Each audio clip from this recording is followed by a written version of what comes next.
Boom.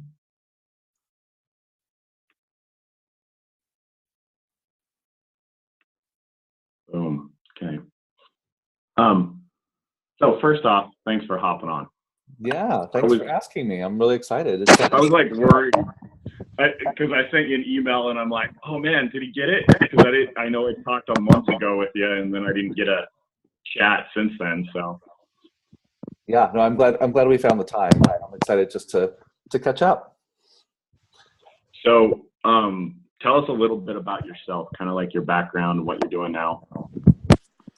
Sure. How far should I go back? I can go start with. Funny enough, I have a funny background in that I grew up as a performer. I started dancing when I was like 8 years old, and I was a ballet dancer. Starting around 15, I joined a ballet company, and so I grew up dancing in my early years, and went to undergraduate. I went to college at Temple University in Philadelphia for dance, and was kind of a dancer choreographer for a bunch of years, which was fascinating. And to pay the bills as a dancer, I became a massage therapist. So I did that for a while. And then I tried to have my own dance company, and I learned really quickly I had no idea how to run a dance company. and so I went to grad school for kind of nonprofit business, and I kind of just fell in love with kind of the business of the arts. And I worked in a nonprofit space for a while, mostly doing kind of strategic planning and consulting for small and medium-sized arts organizations. And that's kind of where my love of business and process and systems kind of blossomed, was kind of working in the kind of arts and culture sector. Um, and then at some point in grad school, I started working in hospitality, also just to pay the bills. And I worked for the Four Seasons Hotels and Resorts, and I wound up working for them for about 6 years full time, traveling around. I worked in Philly and New York and Hawaii and San Francisco. And through them, I really got like just a crash course in customer service and customer experience, and working for a business that was just all about the customer. And so that was just a brilliant kind of like master's program in customer care for 6 years. And during those 6 years, I continued to work with small nonprofit businesses doing consulting. And then the history you guys probably care most about is in 2011, my best friend, Mark Fisher, gave me a call and was talking about like how he's been doing this cool fitness stuff on the side. It was like a side hustle. While I was a dancer, he was an actor doing theater and Broadway stuff, and we'd been best friends since we were 15. And so we'd been in touch even after high school and through college. And so in 2011, he was telling me how great his fitness side hustle was going. And I was like, that's awesome. If you ever need help, let me know. Like, I'm good at business stuff. And he was like, yeah, I think I'm just having fun right now, but I'll let you know. And then a little later in 2011, he's like, you know what? I think I need that business help. And then we started working together. And the long and short of it is we became business partners. We officially kicked off MFF in 2011, got our first space in Manhattan, which opened really officially in 2012. And it grew very quickly. Some of you know this story, but the short version is, we went from like $1 million in our first year to $4 million in our fourth year per year in revenue. I went from like, just the two of us to start to like 30 employees within the first 3 years. And so it just really, really grew quickly. And then just about 2 years ago, we opened up our second location down the Lower East Side of Manhattan, which has been fun and a great learning experience. And we also, about a year ago, started a business called Business for Unicorns, which is basically our little, right now, growing side hustle to help other small businesses create great communities and great cultures and take care of their teams, and really essentially do all the things I think we do really well at MFF. And so Business for Unicorns has been what I spend most of my time on today. So as of 2018, Business for Unicorns is really my full-time gig. While Mark and I are still partners in both, he spends a little more time on MFF. I spend a little more time on Business for Unicorns. I do our podcast, and I do most of the coaching with our clients. And so that is my life in under 5 minutes. No, you're perfect. That's awesome. So Business for Unicorns, really, that's one of the main reasons like I even called you up. I'm like, I love it. I'm obsessed with all your stuff that you put out there. How did it all start? So mainly from what I've gotten some of that started from what you teach your team in the first place, right? Yeah, 100%. Yeah, so I mean, it really started kind of organically with people in the fitness industry just kind of watching the growth of MFF and just being a fan of MFF from afar and saying, how do you do this? And how do you do this? And I want to start something like Snatch in 6 weeks, or your team seems like real happy. Why are they so happy? Or you guys are making lots of money. How are you making money? Like, we just would get all of those questions as Mark would go to conferences and things. And then we started to like just honestly just starting to have to charge for our time because we wound up hopping on the phone, just hop on the phone and pick your brain. Wound up being like, we're doing that all the time. And so we're like, this has to be formalized or else our whole week is going to be filled up with phone calls of people just picking our brain. And the other thing is, if anyone knows us at all, we're actually just big business nerds. So beyond just our experience at MFF, we read a ton, we go to a ton of courses and classes and things. So like, we love talking about business stuff. And so it just kind of fueled our natural passion. And then we formalized it by starting making courses that people can come and take. So basically what we do for Business for Unicorns these days is essentially two things. You can come to New York and take classes. So far this year, we've offered 5 classes. And the way that they're different than normal workshops or seminars is you come for like a day or two and we do like a massive kind of brain dump, but we don't just leave you out to pasture after that. So after the 1 or 2 day brain dump, we continue working with you for the next 2 or 3 months to help you implement it. So when you leave after the weekend with all your notes, you don't go back Monday morning and you're like, oh shit, now I don't know what to do. Or you start trying it and like, our ideas don't work for you, right? Because oftentimes what we're offering is an approach and it's not prescriptive, right? It's not like exactly step 1, step 2, step 3, because that's not really how business works. Like you need to make a version that works for you and your business. So over those 3 months after the course in person, we help you figure that out. We help hold your hand through the implementation process. So those are our courses, and there are a bunch of different topics. Then we also have a group that in fitness is often known like a mastermind, though ours is not really like a mastermind, but for this purpose, that's how I think you guys would get it. It's basically a group of people who work with us every month, who can hop on the phone and talk to us every month. We have group video calls like this. They have access to all the courses that we offer. We have a few special events just for that group, which is called our Unicorn Society. And so those are the 2 things Business for Unicorns is doing right now. The third thing we kind of do is we do a little bit of kind of custom stuff where we'll go to certain businesses and do one-off workshops and seminars that are custom for them. But we don't do a ton of that. That's a little bit just as they land on our lap, we kind of vet those opportunities one at a time. I love that. That like, because I think I read up on that too, because I'm looking at your courses, even want to go out myself, of like how you guys follow up. It's not just come learn, it's, hey, I'm going to help you implement after you get this knowledge, which is amazing, because I think that's where a lot of us screw up, right? It's like, hey, weekend course, got lots of knowledge, it was great entertainment, and then we leave and we don't do anything with it. Yeah, it's true. And I mean, it's the reason, because, Mark and I are such avid learners, and we would just ourselves get so frustrated that we would go to this great one-day workshop with this brilliant person, and we'd be like, oh my God, this sounds like it makes so much sense, and I can't wait to do this. And you make it sound so easy. I'm just going to go and do this right away on next week. And then we try and go and do it next week. I'm like, oh wait, you didn't mention that this part was going to be hard, and you left out this part entirely. And my business is different because we're like, and we are ourselves frustrated because, the knowledge, honestly, is just useless, right? The knowledge is useless if you can't take the appropriate action to get the results. And so we're just like, let's just help people take action. We'll give you good information for sure. But to be perfectly honest, so this is not me being self-deprecating, the information we have to give is not really infinitely better than anything you can find in a book or some online course. The information is ubiquitous. Like the information is all over the place, and information is free, right? The thing that we help you do is help you map that information to your business or your life or whatever the course is. And that mapping to make it personal for you and help you change your behaviors and habits, that's what I think our superpower is. I think that's our unique value proposition if I'm being a douchey business person.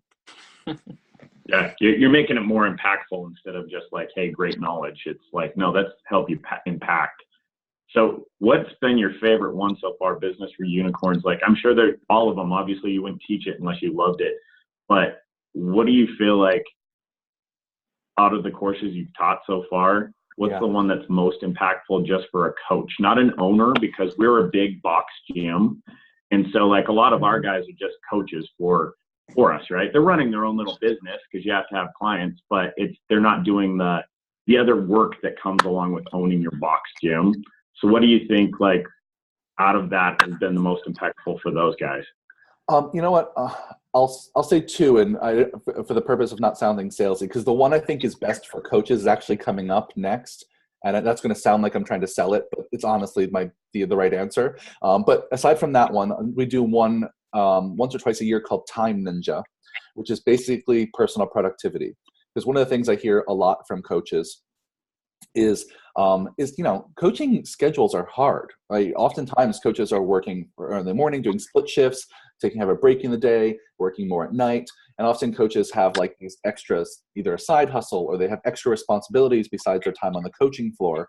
And from what I hear a lot from coaches is they're really just shitty at managing their time, right? And they can't get the next thing done, or they can't get to the next place in their career, or they can't make that next bit of money because they're just shitty at managing themselves. And that's not a judgment. We all are from time to time. But we do a course on basically personal productivity and personal management, about how you understand your priorities, how you organize your to-do list, what your relationship is with your inbox, which none of us were ever taught how to do, right? We all just handed emails one day and said, answer these emails, but none of us are really taught a strategy for how to interact with our inboxes. So we talk about that kind of stuff, and I think that's really useful for really all humans who do work. The one I think is really most invaluable for coaches is the one that's actually coming up in July. It's called Coaching Conversations. And so a little background on this course, which I think just might be useful about my history because it's something I left out. When we first started Mark Fisher Fitness, this is a meandering path, so tell me if I'm talking too long. When we first started Mark Fisher Fitness, the first thing we had was our Snatch in 6 Weeks program. And it was a program that many of you know, if you've done boot camps and things before, those are really like transformative experiences for your clients. And they can get a little heavy, they can get a little deep, there's a lot of emotions involved. When people get results, it can be frightening for them and they're emotional, or when they don't get results, it can be aggravating for them and they're emotional. Yeah. And we learned very early on that we didn't know how to deal with all of that emotion coming out of us from our clients. All of our trainers and myself as like the front desk dude, I was like really a nice person. And when people come at us with those emotions and those challenges, I would listen. I'd be like, can I give you a hug? But like, I genuinely didn't know what to do. I didn't know what to say to them to make them feel better, or to help them overcome the obstacles they were seeing in their path. And so at that time, I went to life coach school. And it was like a year-long program that's based, there's a chapter here in New York called the Institute for Professional Excellence in Coaching. And I became a life coach. And then shortly thereafter, Brian Patrick Murphy went and who works with us, became a life coach. And then after that, 2 other people at MFF went to life coaching school. And since then, we use those kind of life coaching techniques at MFF every day to have conversations with our clients and each other.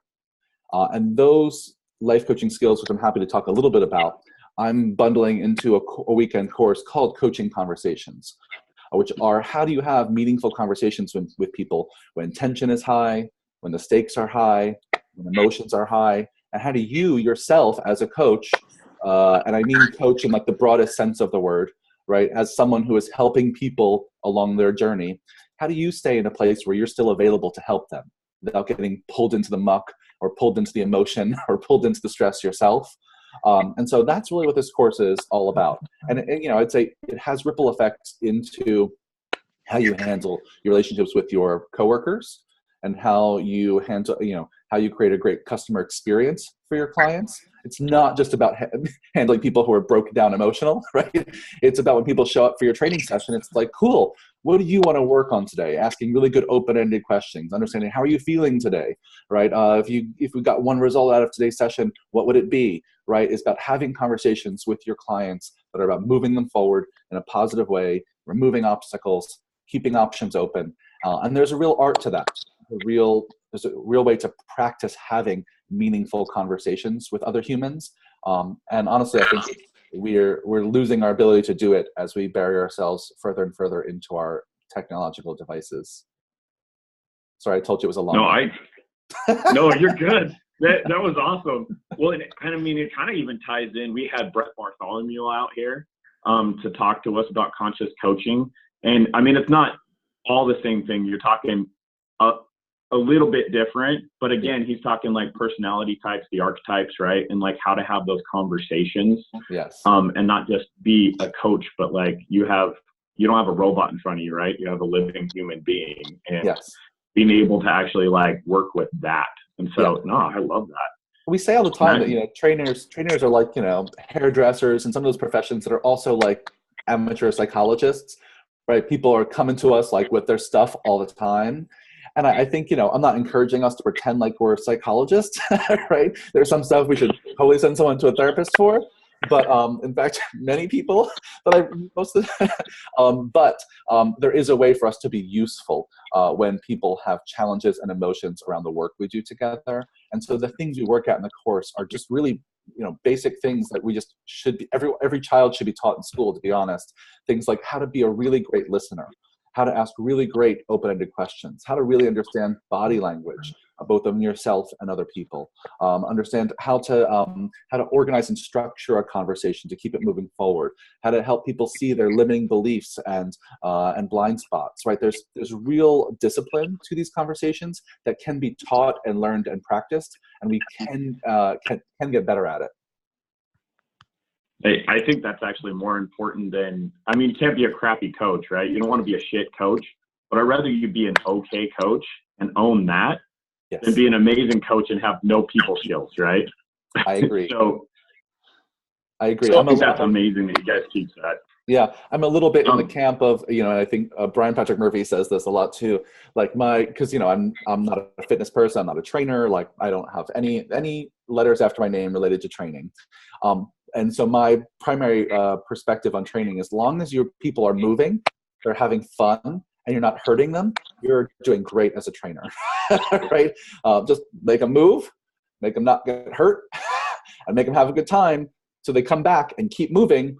That's pretty much that's from my baseline, right? And so I'd say if you're there already, you're ready to start focusing on this stuff, which is inspire them, motivate them, help them get out of their own way, help them be in the right mindset, right? That's the stuff I think is equally as important. I'm sure plenty of trainers would disagree with me on that, and they're welcome to, but that's where I'm at on the topic. Well, truthfully, I think I've done this for over 12 years now, and I don't think I was the greatest of coaches to start off for probably years, but I kept clients for a long time. But I think it's more because I was more of a people person, right? Like I can get along with people a lot more.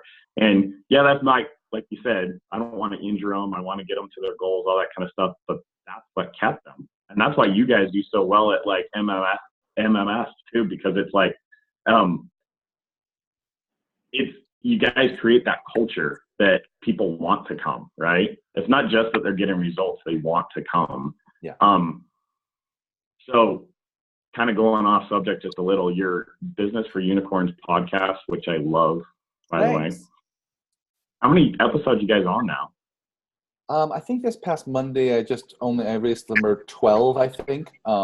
I've recorded beyond that, but I'll do about 15 for this first kind of season. Take a little break for the summer, and I'll do another 15 or 20 in the fall and spring. I'm sorry, fall and winter. But yeah, it's been a really fun project. Thanks for listening. It's the thing I love about it is that you're not talking to just people in the fitness industry. Yeah.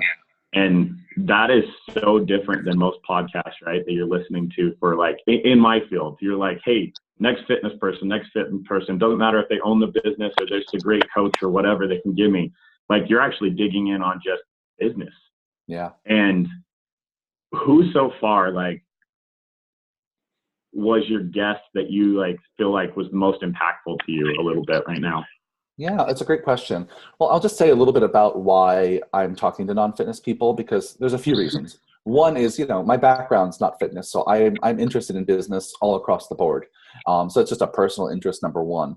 Number two is because I've only been in the fitness industry 8 years, and one of the things I've observed is that it's such a bubble it's just really such a bubble where everyone just turns to everyone else for recycling the same ideas and the same ways of doing things and the same conversations and the same people on the podcasts and the same people at the conferences.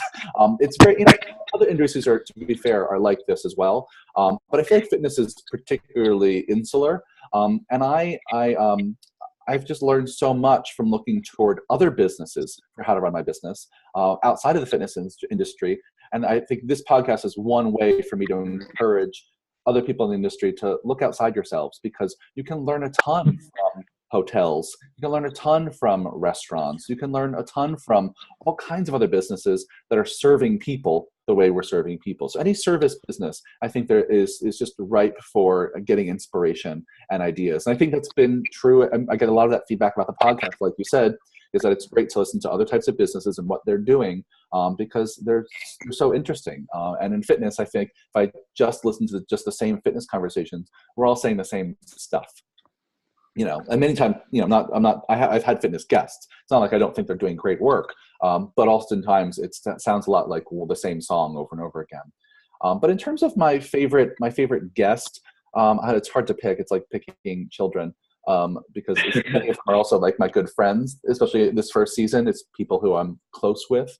But if I had to pick one that I thought was the most useful to my listeners recently, I think everyone really loved the one with Mark because I think they just wanted to hear our story. But I did one with Radha Agrawal, who is the CEO and founder of a company called Daybreaker. And Daybreaker is basically like a sober morning dance party rave where people get up at like 6 a.m. to go do yoga for an hour and then like dance their asses off for an hour, all before they go to work in the morning. And it's a company that started off here in New York and now has grown globally, just all around the world. I think there are 22 cities around the world with nearly 500,000 people who have already participated in Daybreaker. And the reason I pick this one in this conversation is because I think at its core, what fitness and fitness businesses, especially local ones, can do best is create community, create a third place where people feel like they belong in their lives and they can work on themselves and challenge themselves. And it's something that Daybreaker just does really, really well, is just create this, it has very quickly created this kind of global community around a set of values of belonging and having fun and mischief and creativity and art. And so I just, all the stories she tells about how she creates community and how she continues to maintain community over time, I think are all just so applicable to the fitness business. And so that one's one that I like the most. I'm happy to talk more about that, but she's my answer for now. No, that's awesome. I'm going to have to go back and listen to that episode just because it's, like you said, that's one of the biggest things. Human nature is just they got to be part of something. And I think you can master that. You mastered a lot of things right there in your business. I'm going to have Lane ask you a question too. Hi, Lane. How are you doing? Hey, Awesome. Thanks for hopping on the call with us. I was actually at Mark's talk at Perform Better, and the coaching conversations presentation he gave was fantastic. I do have a follow-up question on that. What do you recommend for coaches who are going about taking that information that you guys provide in the coaching conversations course and now, activities to develop those skills? Because I think you're absolutely right. Like, the knowledge is fairly intuitive once you hear it, but then it's the getting good at doing it that is really important.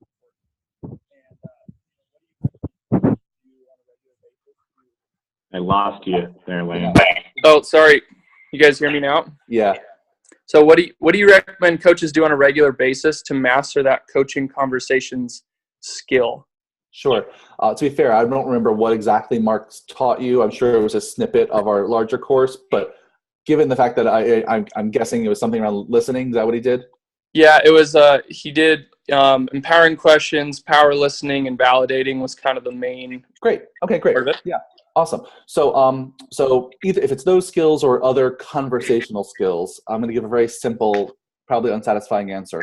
The one way to get better at it is to do it, which is just dumb. But it's like saying, you're not going to get better at a push-up by like reading books about it. You're not going to get better at a push-up by like thinking about it a lot, right? You're not going to get better at a push-up about talking about push-up mechanics for the most part, right? And the same thing is true with this. If you want to get better at being in conversation with other humans and better at listening and asking questions and reflecting back and navigating the conversation and all the things we teach in the course, you need to do it repeatedly. I think, my coaching certification was like hundreds of hours of practice. I'm not suggesting anyone needs that, but I think it helps, right? And one of the ways you can do that is by this dreaded word, like everyone cringes when they hear, which is by doing role play. Right? Everyone remembers role play by that thing that you had to do, like in high school, you do at that workshop where you get called up on stage or called up in front of everyone. You get super nervous. You have to like improvise in front of an audience, and everyone starts sweating, and everyone has bad memories of role playing. But I have to say that that's just the best way to do it, because you need to have that practice setting where you can try and be awkward, and stumble over your words and not know what to say and have awkward silence. You need to do that in a space where you're comfortable falling flat on your face. And so finding people that you're comfortable doing that with who are also working on these skills, finding an accountability buddy to work with and say, hey, can we just have a 30-minute conversation per week? And every 1 week, you'll be the coach and I'll be the client. And the next week, you'll be the client and I'll be the coach. Just 30 minutes a week or 1 hour a week, and we'll flip-flop back and forth. Just to have that regular routine of, I'm going to put on my coaching hat. And by coaching hat, I mean this coaching conversations hat. And I'm going to practice having this kind of conversation as much as I'd practice doing my bench press. And so I think it's that regular discipline, because the thing about it is, just like, you have, muscle memory, right? That helps you get better at, and I know it's a vague term some deep science people hate, but I think it's the shorthand for your body getting better at remembering how to do things.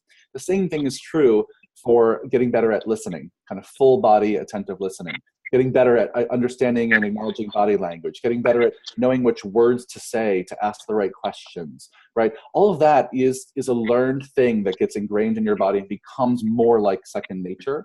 So you just have to practice, and you have to practice in a safe space where you're going to fail. And then I would also say, as you get better at it, you just want to weave it into what you do, right? You just want to weave it into the kinds of conversations you have. So, for example, if you're a manager, or if you're not, even if you're managed by someone else in a work setting and you have those kind of one-on-one conversations, you can pull out all of those skills about how you listen to someone, how you ask questions, how you validate what they've said and reflecting back. So regardless of what skills you're working on, I would say you want to start to weave them into your real life and find moments where you can have a different way of being in the conversations than you used to have. Right? Because at the end of the day, these conversations give you access to a different way of being yourself. And so you want to try that out in real life scenarios in your life. No, I love that. Thank you. I think you're absolutely right. I just think it comes with repetitive practice, and hopefully that's something we can implement more and more of. I do have one other question for you. Is you're talking about business and how that's a big part, and I do follow your Business for Unicorn stuff, and I've been loving the things you guys have been sending out to me. What would you say is maybe the number one thing that trainers miss in regards to running a good training business? They're really excited, they want to coach people, they want to help people, but what would you say is the number one or two business items that trainers struggle the most with in your experience? Yeah, it's a great question. I'm going to struggle to narrow it down, but I'll do my best. Off the top of my head, just kind of gut reaction based on no research, just the kinds of conversations I have most with people, is I feel like one very basic thing that I think is great to focus on in the beginning when you're starting your career or building your business is to think a little bit about your branding. And I'll put under this branding umbrella a few things. So I'm kind of cheating by giving multiple answers with this one word. But oftentimes what I see people's branding is in fitness, especially as a personal trainer turning their stuff into a business, they think their branding is synonymous with their personality, right? And they build a website that's like, let me tell you all about me, right? And I'm not making fun, right? This makes perfect sense to do. But if you've been a personal trainer working in big boxes or on your own, freelancing, and you are turning into a business, oftentimes you think the thing you're selling is you, right? And then, in some cases that's not wrong, right? There's some people who are just like super hot trainers and you're totally selling work out with this hot trainer who's also a model. And like, maybe that is your brands, like maybe. But for the most part, I don't think that's what people are going for, right? And so So I would say, to think as your brand is like, who is your core kind of client avatar? Who is the person you want to speak to most? And get really clear about that. Write it out. Who is the person? How old are they? What do they look like? What's their name? Where do they work? And when we talk about client avatar, we talk all about the demographic information, all that kind of stuff, and the psychographic information of the people you want to work with. What are their pain points? What do they care about the most? What are their goals in life? When you know all of that about who you want to work with, then that's what should be reflected on your website. That's who you should be talking to in your branding and your social media and your marketing, is that core person that you want to work with most.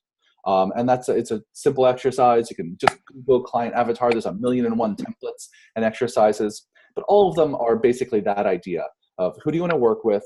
What are some demographic information about them to help you target them and narrow them down? And what is some psychographic information about them so you can understand what they want and what they need and what's getting in their way, so that you can be someone who says, oh, I understand your problems. Let me tell you how I help solve them, right? And every long form landing page you've ever read, squeeze page you've clicked on, has been some version of that conversation. If I see your pain point, I'll use Time Ninja example. Like, I see you have no time and you're stressed out and you can't meet your goals and you end every day without having finished your to-do list. We can help. Right? Here's all the ways. Every good piece of marketing is some combination of, I see you, I see your pain points, I see what you're struggling with, and let me tell you about how I can help you get to where you want to go. And often that's not what I see with personal trainers. I often just see, let me tell you about my certifications. Let me tell you about how fit I am and my story about how I lost weight, which is not wrong, but I think if that's the whole piece of the pie, if your whole brand is based on, your six-pack or the letters behind your name, I think you're missing a piece of the pie, which is your clients. And I think I would probably invert that and make it be about 80% about your clients and 20% about you and what you have to offer. So I think that's one piece. I think the other, I'll stick in this lane. The other, if I get to pick technically a number two, even though I just listed like 10 things, a number two is often. There's a really simple distinction that people miss in describing their services. So oftentimes when people describe what they do, they will just describe what they do and how they do it. And I would call that all like the features of your services. So I'll use like a boot camp, for example, right? Oftentimes trainers will do a boot camp or a 21-day challenge, and they'll list on the website like all the things you get. You get X number of classes and unlimited phone calls and a Facebook group and blah, blah, blah, blah, blah, which is all great. Those are all what I put in the category of features. What they're missing out is this other category that we call benefits, right? What do people get out of all of those features, right? So if they come to all those classes and they do the online Facebook group and they do the nutrition coaching or whatever all the features that you're offering, what's in it for them? What do they get out of it? Because that's the stuff your clients really care about. You're going to have more energy to wake up and crush your day. You're going to be connected to a community of people who are your support system throughout this program and beyond. You're going to learn more about your body and how it works, and you get the idea. And so I think that distinction between benefits and features is really important to new trainers, because I think they get stuck on the first and forget all about the second. So I could keep going, but I think those are two things I often see when I'm looking at new trainers starting and looking at their website or their social media content. Those are the things I see the most. No, that's fantastic. Definitely some really important things for people to implement. Thank you. Yeah. So I told you 30 minutes, and I think we're 35, so I don't want to take up too much of your time. I could seriously talk to you all day, though. And I know you weren't trying to sell us, but I'm probably going to fly out to New York. So that's great. Yeah, I love it. Come one and all. I think we will, to be, again, this sounds salesy, but I promise it's not.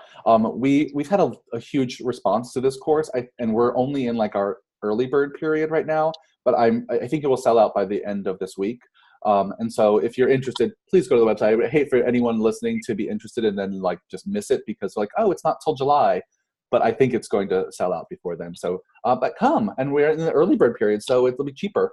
But it's going to be really, really a super fun course. And plus, after the course, you get to work with me for a few months, and we'll hop on the phone or video calls, and we get to actually practice you being a coach.